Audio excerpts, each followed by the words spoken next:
Estoy preso ilegalmente. He intentado sacar de contrabando información sobre mi situación. Mi voz nunca ha sido escuchada. Solo puedo esperar que esta vez sea diferente. Me secuestraron mientras estaba en una pequeña gasolinera, en las afueras de mi ciudad. Estaba comprobando la presión de los neumáticos cuando 3 hombres armados me rodearon y me exigieron que me tirara al suelo. Llevaban uniforme. Confundido y asustado, pensé que eran policías. Supongo que las personas que presenciaron lo ocurrido también lo pensaron. Ahora sé que no lo eran. Estos hombres, que me gritaron, me apuntaron con sus armas, mientras uno de ellos me esposó y me arrastró hacia un coche. Me metieron en el asiento trasero y me llevaron. Letreros que anunciaban grandes ofertas y crédito disponible en un concesionario de automóviles brillaban junto a la ventana. Un halcón revoloteaba en un cielo azul claro. Estos fueron mis últimos atisbos de libertad. Entonces no tenía ni idea de que lo serían. Intentaba hablar con los hombres que me habían capturado. Uno a mi lado, que tenía un corte de afeitado en la mejilla izquierda, y los 2 de delante. El coche olía a sudor y a cigarrillo.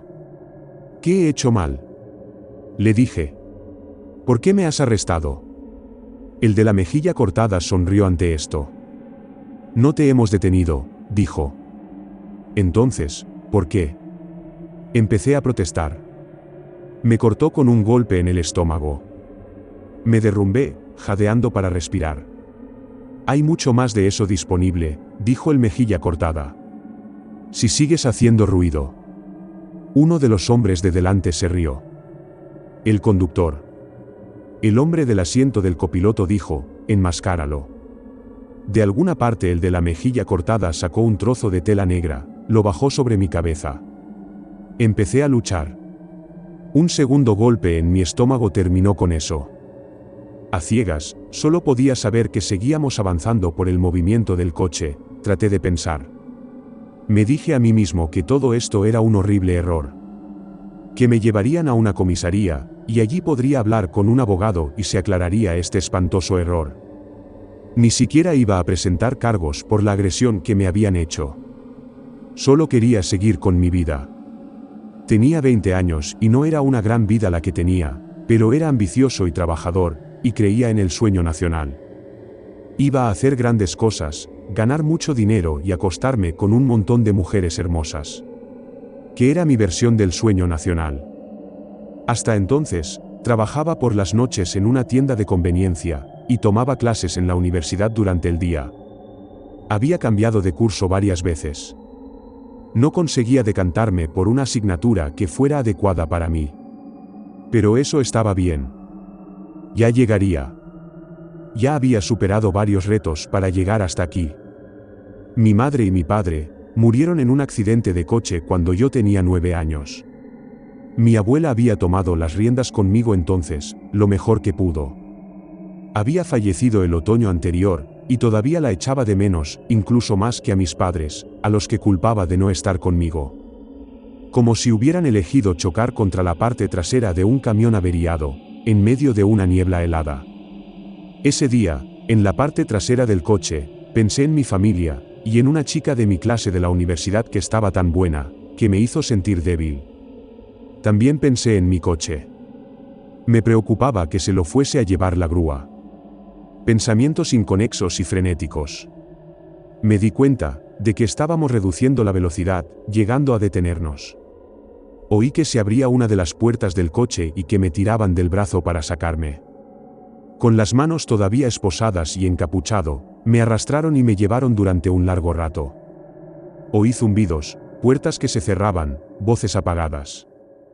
Empecé a temblar y a sentir demasiado calor a la vez. Voy a vomitar, dije. Alguien que estaba junto a mí, maldijo. Un momento después me levantaron la capucha, justo a tiempo. Vomité. Había una luz en lo alto. Su brillo me hizo daño a los ojos. Intenté apartar la vista, pero alguien me agarró por la nuca y me obligó a mirar hacia arriba. ¿Por qué me haces esto?, grité. Uno de los hombres, no pude ver cuál, cegado ahora por la luz en lugar de la máscara, se rió con dureza y dijo, «Ya sabes por qué, escoria». Algo afilado conectó con la base de mi columna vertebral. Grité de dolor, y luego me obligaron a seguir por una estrecha pasarela que parecía no tener fin. Hasta que llegamos a una nueva puerta, construida con barras de acero. Nos hicieron pasar por un pasillo estrecho. Las paredes estaban llenas de celdas. Lugares pequeños y oscuros. La puerta de una de las celdas se abrió con un zumbido y me metieron dentro. Entonces los hombres que me habían traído aquí, se marcharon. Me quedé solo. Miré a mi alrededor y me limpié los mocos de la nariz con el codo. La celda tenía unos 4 metros cuadrados. La parte delantera de la celda, aparte de la estrecha puerta de metal, era de cristal transparente o algún tipo de plástico. Había una cama delgada pegada a una pared, y un agujero en el suelo. Me costó mucho trabajo debido a las esposas, pero logré ponerme de pie. Mido 1,80 m, y ahora que estaba de pie, el techo estaba a solo unos centímetros por encima de mí. Sentí una leve onda de aire en la parte superior de mi cabeza, miré hacia arriba y vi una pequeña rejilla. Una rejilla de ventilación, supuse. Dejé que el aire frío me pasara por la cara. Me sentí tan bien que me puse a llorar. Algo parpadeó a mi izquierda, un rostro apareció en el centro de una pequeña pantalla empotrada en la pared.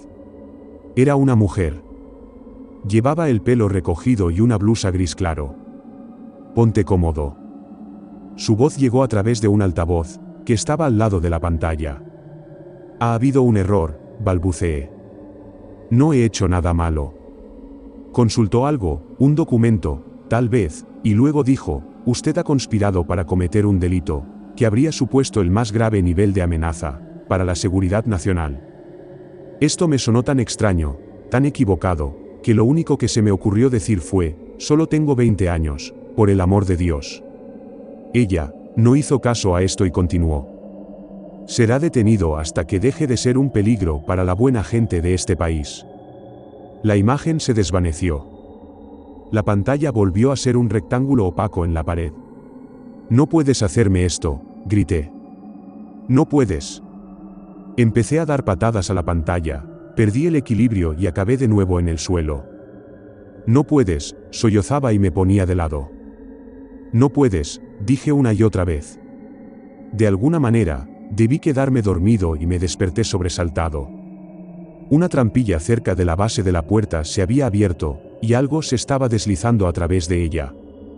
Una bandeja cubierta con una tapa.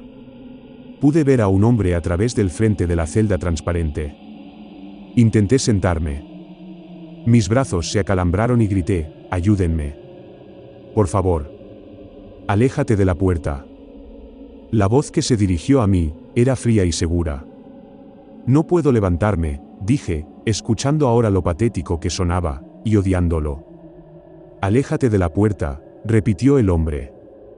Me arrastré hacia atrás sobre mi trasero. La puerta se abrió con un zumbido y el hombre entró. Era mayor que yo, tenía un corte de pelo y llevaba una camisa y unos pantalones grises. Se acercó a mí y me quitó las esposas, luego se alejó.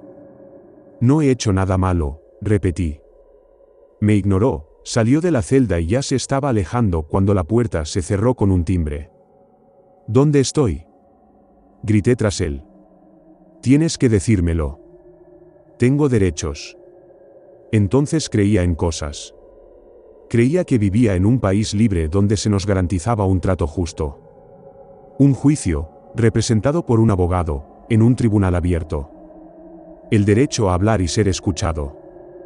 De lo único que estoy seguro ahora, es de la oscuridad que me espera cuando se apague la luz de mi celda por la noche. Dejado a solas por el hombre que me había quitado las esposas, me quedé sentado durante un rato, alternando entre el pánico y la ira. Al final conseguí quitarme las esposas. Me dolían mucho los brazos y las muñecas y me pasé un rato masajeándolas, y luego decidí ver qué había en la bandeja. La tapa se abrió con una bisagra para mostrar un vaso de plástico con agua, y lo que parecía sopa en un cuenco de plástico. No había cuchara. No tenía hambre, pero sentía la boca muy seca, así que levanté el cuenco y probé un sorbo de la sopa. Estaba fría y grasienta. La escupí y bebí un poco de agua. Tenía un sabor metálico. Se me revolvió el estómago, y aparte de unas gotas de agua de mal sabor, vomité en seco. Después de un rato, no puedo decir cuánto tiempo, las luces se apagaron y me quedé en total oscuridad. Usando mis manos para tantear el camino, me arrastré hasta la cama. Era duro y había una sábana fina. No dormí. Dije antes que las luces se apagan cuando es de noche. No tengo ni idea de si eso es cierto. Sin embargo, había una regularidad en esta parte de la rutina, y decidí intentar llevar la cuenta de las cosas, recordando cuántas veces se encendían y apagaban las luces. De este modo, podía llevar la cuenta del tiempo que estaba encarcelado. Me agarraba al hilo más endeble de un lugar más allá de la celda, de una tierra que giraba sobre su eje, donde la gente maldecía sus despertadores y se preocupaba por las facturas. Donde se les rompía el corazón, y se preguntaban de qué se trataba. Solo en mi celda, los ciclos de luz y oscuridad se sumaban. El único contacto humano que tenía eran los guardias que me traían comida y bebida en la bandeja, y una vez a la semana, un cuenco de agua tibia para que me lavara. La primera vez pedí una toalla para secarme y me dijeron que usara la sábana. La mayoría de los guardias no dijeron nada, algunos se burlaron de mí. Cuando necesitaba el retrete lo utilizaba en el agujero del suelo, y aprendí a ahorrar agua para intentar limpiarme después. Cada pocas semanas se traía una sábana nueva, y se retiraba la vieja, ya asquerosa. Y a intervalos aparentemente aleatorios, la puerta se abría con un zumbido y todo lo que había en la celda, era regado con una manguera, incluido yo. Seguí contando cuando las luces se apagaban y se encendían, y nunca me rendí con la esperanza de que un día este horrible calvario terminara. Según mis cálculos, esto duró casi 5 meses, y luego hubo un cambio. No en el ciclo de abusos, que continuaba con una eficiencia enfermiza, pero un día, ya no estaba solo. Oí al nuevo preso antes de verlo. Antes de que la puerta de barrotes de acero del final del pasillo, que solo podía ver en mi memoria, zumbara y se abriera, se oyeron insultos. Era como un tornado de blasfemias, y se dirigía hacia mí. La puerta sonó y se hizo más grave y entonces vi a un hombre, que debía de medir más de 2 metros, que era arrastrado por 4 guardias. Lo primero que pensé entonces fue, siendo tan alto, ¿cómo cabría en una celda? La puerta de la celda de enfrente se abrió y le obligaron a entrar. Los guardias le dieron patadas en el estómago, para que se agachara lo suficiente como para atravesar la puerta. Y luego lo dejaron, encorvado, pero todavía lanzando insultos y amenazas, aunque ahora los guardias se habían ido, y solo estábamos nosotros dos. Su rostro estaba enrojecido, y pude ver tatuajes en sus mejillas, justo debajo de los ojos. No me miraba. Seguía gritando en la dirección que habían tomado los guardias. Y después de meses de anhelar a alguien con quien hablar, no se me ocurría ni una sola cosa que decir. Siguió gritando hasta que se apagaron las luces y durante mucho tiempo después. Sé que parecerá una locura, pero su ruido me adormecía. Tal vez, porque se rompió el silencio del aislamiento. Me desperté cuando se encendieron las luces, me senté y me di cuenta de que me estaba mirando. Bienvenido al zoológico, dije, sintiéndome en mi recinto como un animal tonto. Estaba sentado en su cama. Se frotó la cara. ¿Qué es este lugar?, preguntó. Me encogí de hombros. No lo sé. Se frotó la cara de nuevo, y preguntó. ¿Qué hiciste para ser golpeado? No lo sé, volví a decir. De ninguna manera, iba a repetir las mentiras que me habían dicho el primer día. Su boca se torció en una especie de sonrisa que no tenía nada que ver con la felicidad. Sí, yo tampoco, dijo entonces, me llamo Mox. Asentí con la cabeza. Yo soy Ronald. Te daría la mano, pero ya sabes. Sí, respondió Mox. La vida es una mierda. El sonido de la voz de una mujer interrumpió, y Mox se volvió para mirar la pared a su lado. Debido al ángulo, no pude ver la cara en la pantalla, pero pude escuchar cómo ella le decía exactamente lo mismo que a mí. Escuchó con lo que me pareció una notable calma, y luego cuando la mujer terminó, me sorprendió. Se echó a reír. Tan mal que tuvo que tumbarse, bueno, todo lo que cabía en la cama en un momento dado. Ah, eso es rico, dijo. Esa es la bóveda de un banco llena de basura. Yo, una amenaza para la seguridad nacional. Se controló un poco más, y se giró para volver a mirarme. He pasado la mayor parte de mi vida desde que alcancé la mayoría de edad en la cárcel, dijo. Me meto en las casas, y robo todo lo que encuentro y lo llevo a la casa de empeño. Eso es lo que hago. Y cuando ayer unos imbéciles con un uniforme raro me capturaron en la calle, pensé que por eso me detenían. Otra vez. Pero no. Yo, una amenaza para la seguridad nacional. Repitió la frase, como si fuera la cosa más ridícula que hubiera oído nunca. En cierto modo, supongo que sí. Me recosté en mi propia cama, y estuve más cerca de una sonrisa en mucho tiempo. Poco después llegó un guardia con nuestras bandejas. Mox lo observó con osquedad. Sin embargo, me llamó la atención el hombre. No lo había visto antes. No parecía mucho mayor que yo. Puso mi bandeja en el suelo frente a la puerta de mi celda, y luego empujó la de Mox por la escotilla hasta su celda. Luego se volvió hacia mí. ¿Todo bien?, me preguntó en voz baja. Era la primera vez que un guardia me decía algo así. Y había algo en sus ojos. Algo que me decía que no era como los demás. Puedes llamarlo instinto, llámalo como quieras, empecé a preguntarme, y tomé la decisión instantánea de aventurarme. ¿Me ayudarás?, susurré. Me miró directamente a los ojos pero no respondió. Continué. ¿Me ayudarás a difundir un mensaje? A decirle a la gente lo que está pasando aquí. Estaba inmóvil y pensé que estaba perdiendo el tiempo. Luego dijo, sí, voy a ayudar. Estoy indignado por lo que he visto aquí. Te traeré un bolígrafo y un papel, para que lo escribas todo. Mi corazón empezó a dispararse. Después de todo este tiempo, había un rayo de esperanza. Gracias, dije, con la voz quebrada. Hay una cosa, dijo. Necesitarás una dirección de retorno, para que los corazones sangrantes puedan escribir de vuelta. Se me apretaron las tripas. Le brillaron los ojos y dijo en tono burlón, ¿qué tal si usas el código postal 00666, porque estás en el infierno, chico, y no vas a ninguna otra parte? Luego levantó la tapa de mi bandeja, y orinó sobre ella. Detrás de él, Mox, que no creo que haya podido escuchar la conversación, comenzó a rugir. Comenzó a decirle al guardia lo que haría con él cuando le pusiera las manos encima. El guardia terminó lo que estaba haciendo, empujó la bandeja a través de la escotilla con su bota y se fue. Me alejé todo lo que pude de la bandeja, unos míseros metros en esa maldita celda, y entonces empecé a llorar. Mox y yo nunca hablamos de lo sucedido, y un par de semanas después, según mis cálculos, se nos unieron otros 2 prisioneros. Debido a los ángulos de las celdas, aparte de los breves momentos en los que vimos cómo los introducían, podíamos oírlos, pero no verlos una vez encerrados. A lo largo de los días siguientes, los 4 empezamos a hablar. Uno de los nuevos, John, hablaba mucho. Al igual que yo, nunca había tenido un enfrentamiento con las autoridades. Con voz temblorosa nos dijo que tenía 34 años y que estaba pasando por una mala racha. Había perdido su trabajo y se había aislado, saliendo raramente de su apartamento.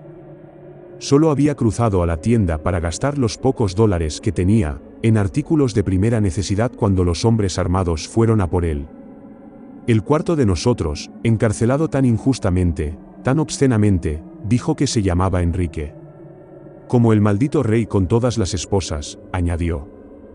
Era licenciado en informática y tenía problemas con la droga, y había salido en libertad condicional tras una condena por fraude. Le había gustado la cárcel, dijo, porque la droga había sido más barata, y de mejor calidad que en el exterior. Cada vez que los guardias venían con nuestras bandejas, él preguntaba si tenían algo de lo bueno. Solo lo bueno, decía, no quiero nada que haya sido cortado con bicarbonato o detergente. Los guardias lo ignoraron o se rieron de él, lo mismo que hicieron con el resto de nosotros. Esperamos más llegadas, pero eso fue todo. El terror que siguió se repartió entre los 4. El calendario en mi cabeza me decía que estábamos en un nuevo año cuando empezó. Habíamos estado hablando, quejándonos y gastando bromas, o describiendo con todo lujo de detalles lo que haríamos a los responsables si pudiéramos ponerles las manos encima, cuando Enrique se puso a hablar. «Escucha, mis pantallas se están encendiendo». «El mío también», dijo John. Miré a la pantalla colocada en la pared de mi celda y efectivamente, allí estaba ella. La mujer, con su pelo recogido, su blusa gris claro. Se quedó en silencio un momento, quizá para asegurarse de que todos estábamos escuchando, y luego dijo: «Vuestras vidas van a tener un propósito. Van a participar en un experimento médico. A algunos de ustedes se les dará un nuevo compuesto. Otros recibirán un placebo. Eso es todo». Entonces la pantalla se desvaneció y escuché un clic, miré hacia arriba y vi una tenue niebla que descendía lentamente desde el respiradero del techo. Observé cómo florecía en la celda. Mi instinto era huir, intentar que no me tocara. Pero, no tenía a dónde ir. ¿Qué demonios? Escuché a uno de los otros gritar: «John, creo». Mox miraba el respiradero de su celda. Se frotaba la cara, como siempre hacía cuando pensaba.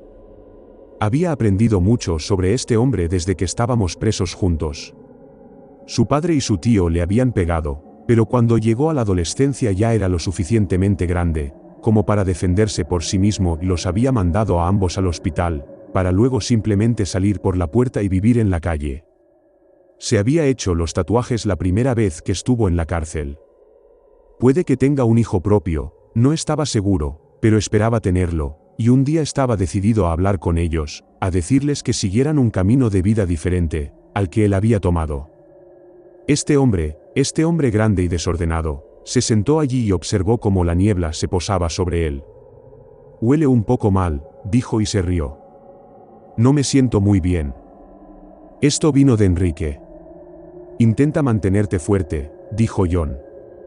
Estaba frente a Enrique, así que, a diferencia de Mox y de mí, podía ver lo que le estaba pasando. «Mantente fuerte», dijo John de nuevo, en voz más baja. Enrique fue el primero en irse.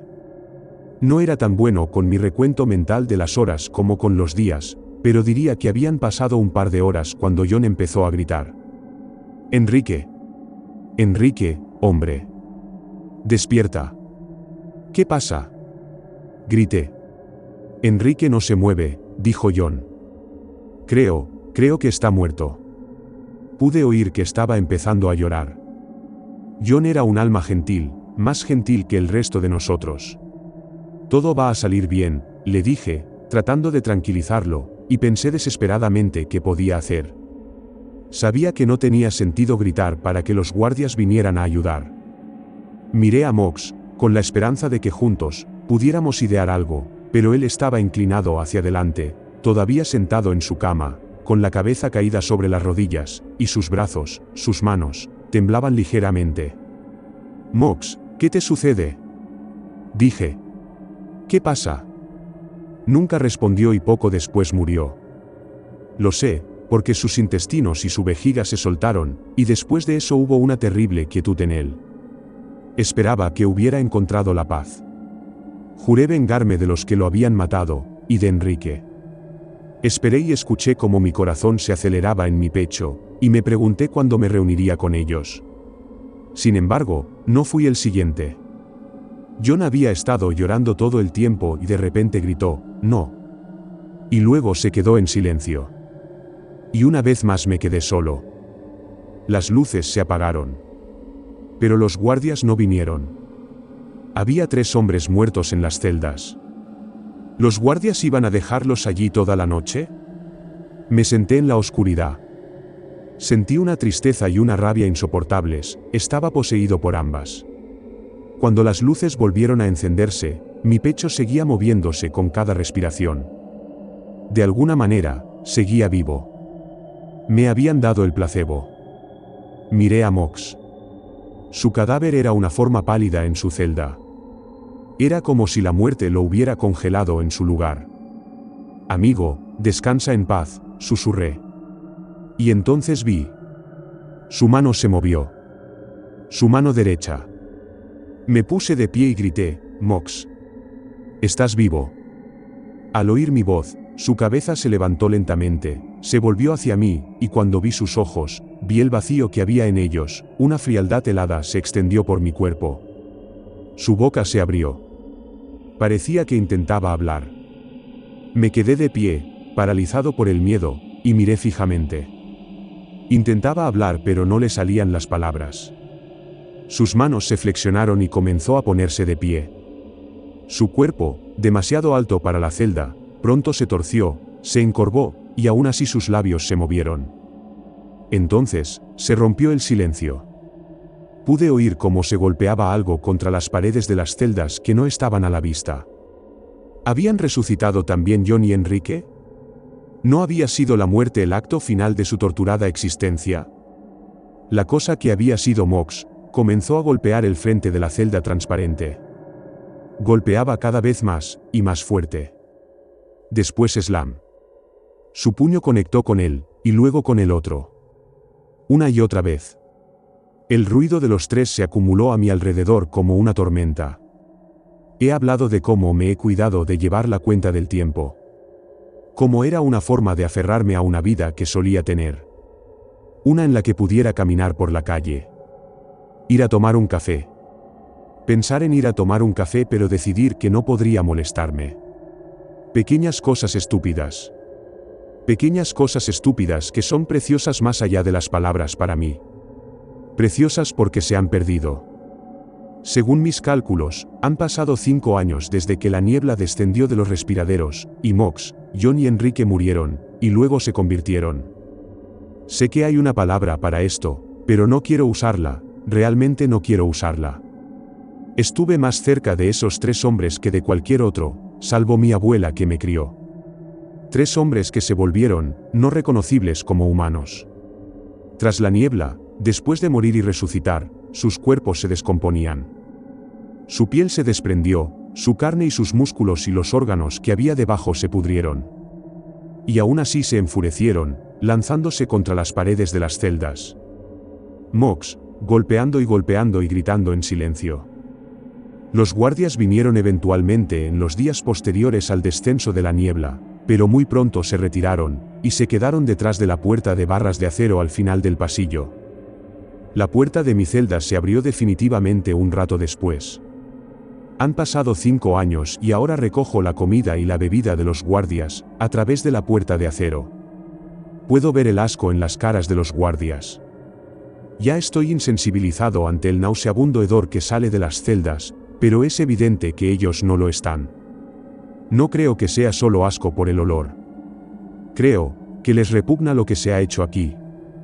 A través de conversaciones apresuradas y murmuradas, uno de los guardias ha accedido incluso a llevar mi testimonio al exterior. No tengo ninguna garantía.